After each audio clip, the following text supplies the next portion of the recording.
Hey everybody, Joe with Joe's Phenomenal here, and welcome to another video. Today we're going to be talking about immersion blenders, why you need them, and 5 cool things that you can do with them. So you ready? Let's get into this.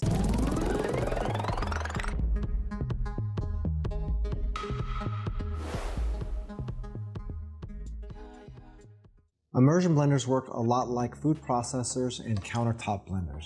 But unlike the other two, an immersion blender can actually be immersed into whatever you're working with.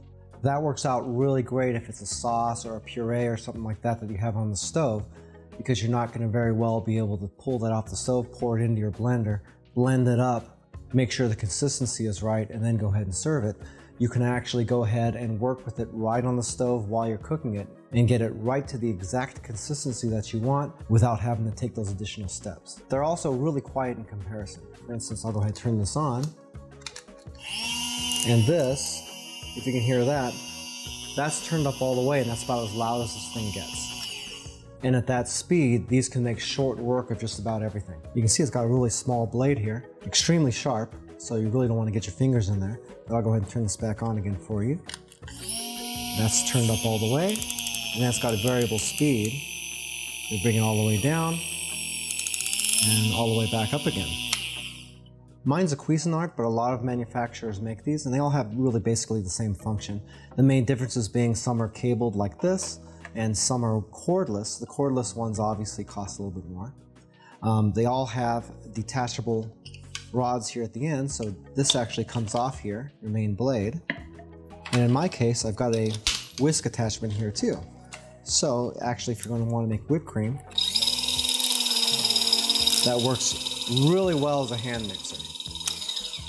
In fact, that's one of the first cool things that you can do with this is whipped cream. I'm gonna whip that cigarette out of your mouth and maybe not slice your face in half. You can use a stand mixer like I got back there, or you can use a handheld, but these are a lot cheaper and they get the job done a lot faster. In fact, all you need to make good whipped cream is a carton of heavy whipping cream, one of these. You just turn it on, put it in the cream, set it to high, put that in there, and in about 2 minutes or so, you'll have your whipped cream. And if you'd like to sweeten it, you can just kind of mix in a little bit of sugar, stir it up a tiny little bit to combine, and you're done. No sense in really showing you how to do that one because that is super simple. Another thing you can do with these is making purees. A great example of that is when you do potato puree.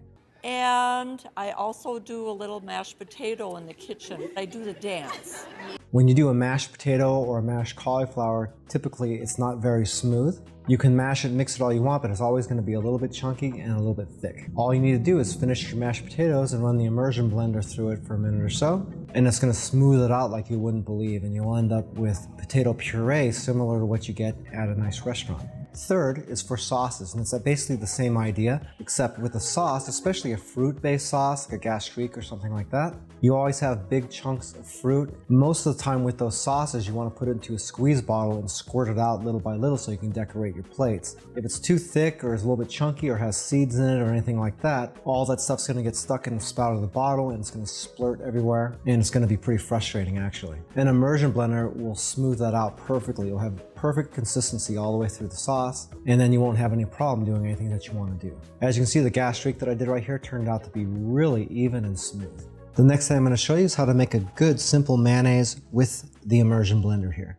Now with a regular blender, you'd have a problem with this. Immersion blender, not so much because of the high speed.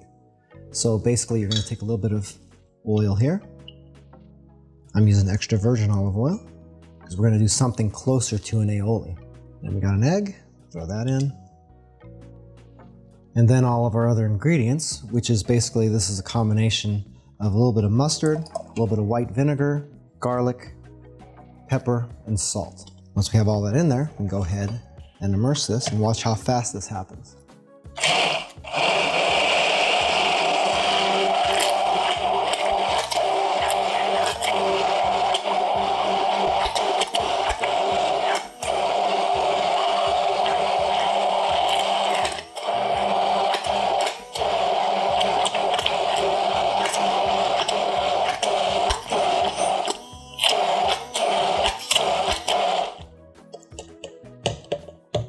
Pretty cool, huh? After that, all you gotta do is spoon it out. And it's nice and smooth. In fact, if you make mayonnaise this way, I really doubt you're ever gonna buy any out of the store again when you see how easy this is to make. See how creamy that is? That's actually the mustard I used, Joe's phenomenal maple monk fruit mustard. Big surprise. By the way, if this is your first time here and you want to learn some cool new recipes, get some great cooking tips and tricks and all sorts of other kitchen related things, then start now by subscribing to the channel and clicking the notification bell so you never miss a thing. And finally, we'll go ahead and make a fruit smoothie. Basically, you just need about 2 cups of frozen fruit. Put whatever you want in there. I'm using the 3-berry blend plus a little bit of dark cherry and a little bit of strawberry. A cup of milk.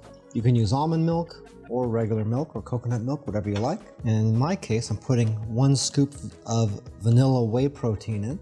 And if you're keeping it non-dairy, then don't worry about that. Go ahead and use vegan protein if you want to. And we're just gonna go ahead and blend this up.